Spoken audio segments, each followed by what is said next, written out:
Today, I want to show you how you can solo using the minor pentatonic box.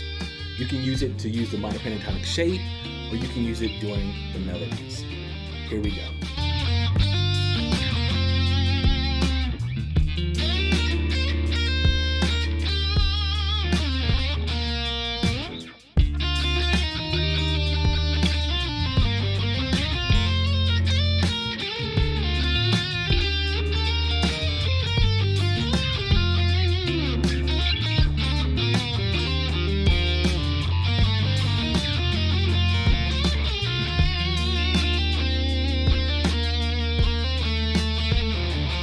So as you see, there's a lot of different options when it comes to using the minor pentatonic box in order to learn how to solo, right? So I want to show you some cool ideas that you can use. I'm playing in the key of B flat today, and I'm using my basis of my minor pentatonic shape is going to be on the G minor pentatonic.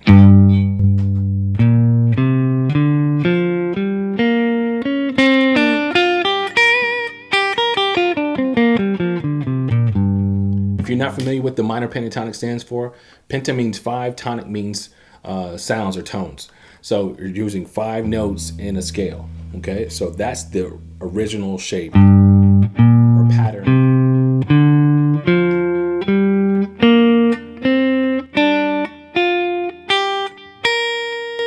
I'm gonna come down here, G minor's right here, I'm gonna come down here and play the minor pentatonic shape down here as well.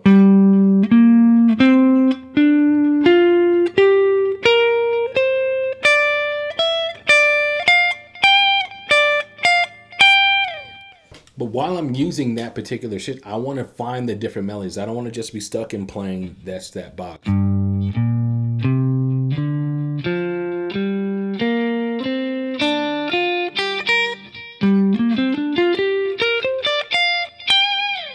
want to find some cool melody ideas. So what I like to do is I like to use my number system, which is one of the things that I teach in Kerry's camp. If you're not familiar with it, you should definitely check out those courses. But if as I'm looking, I'm in B flat, I know that my 6 and my 2, I use numbers a lot too. So if you're not understanding what I'm talking about, check out some of those courses. But for layman's terms, that G minor and that C minor, right? I'm using that pivot point off of the 2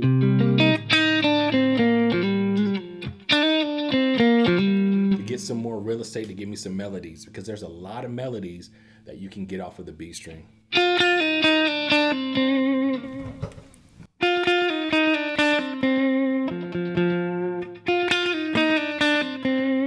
And what I'm doing when I learn those melodies or those lines, I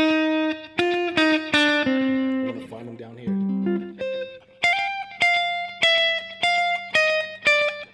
So I learned it down here.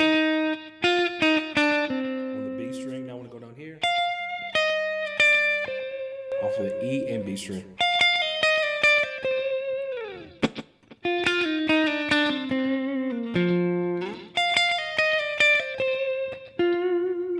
What I'm doing is I'm giving myself more options with learning how to play the melody, but also learning playing in different spaces, because this is a lower register.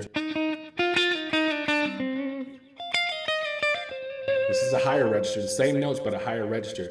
So if I'm playing overdrive, it allows the guitar to scream a little bit, right? So what we can do is let's work on a little small exercise where I'll play a minor pentatonic line and then you practice playing the minor pentatonic line. So we're going to be in G, right? We're going to play that minor pentatonic line. So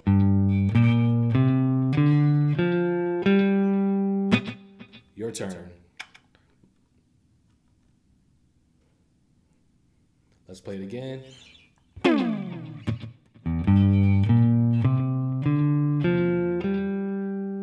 Your turn.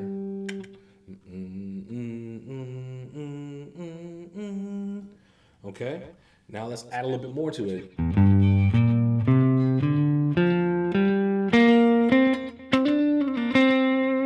We're adding that part.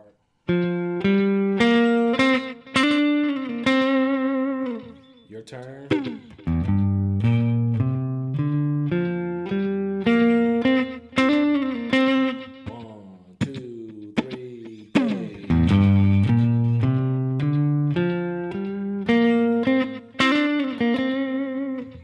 like that vibrato that you can naturally have with your hands. I'm not using the guitar with a trim on it purposely so they show you how you can use the natural vibrato that's already in your hands when you're playing. One more time.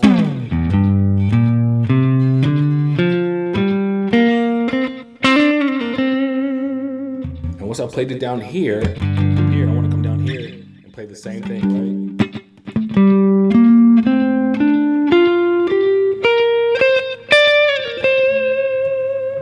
Okay, one more time.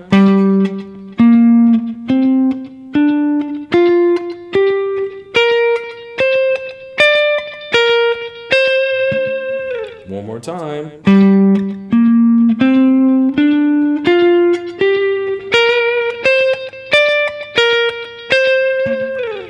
Like little nuggets like that, like just little small movements like that play a huge part in how you approach the track. So now we're going to play along with the track and play those same lines that we just worked on. We're going to play it in one space and we're going to come back down and play it in another space, okay?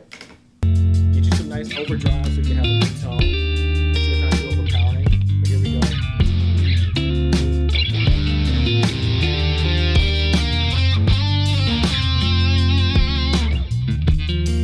Track cycle.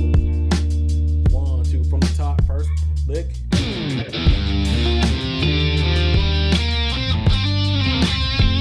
Let's play down here.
Here we go with that lick.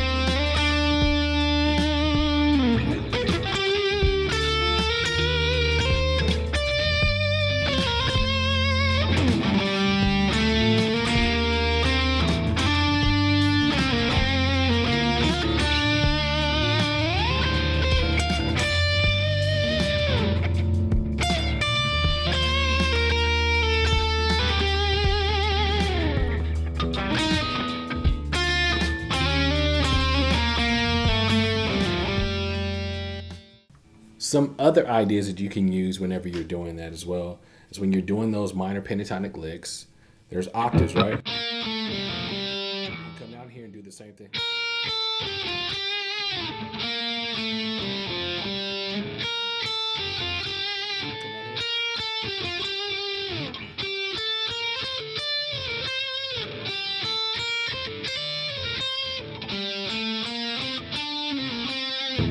Let's take a closer look at what I'm talking about. We're doing the same line, but we're using the minor pentatonic and not just necessarily being in that box, but kind of stepping out of the box, just using some different ideas. Now, I highly encourage you to experiment with some of this stuff. Sometimes dropping a note outside of the box, a note inside of the box, and just try to see what fits, okay? So let's do that lick again.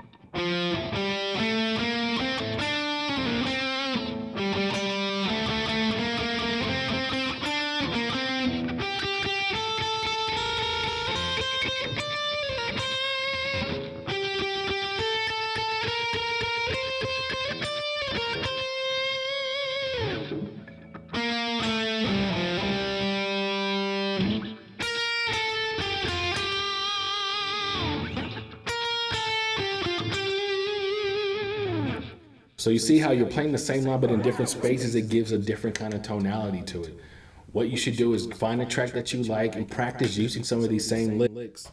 It's going to make a huge difference in how you approach soloing. Instead of just being stuck to that regular minor pentatonic shape and that regular box, I'm giving you some ideas of how you can find some of those melodic lines and play them and tie them into what you already do.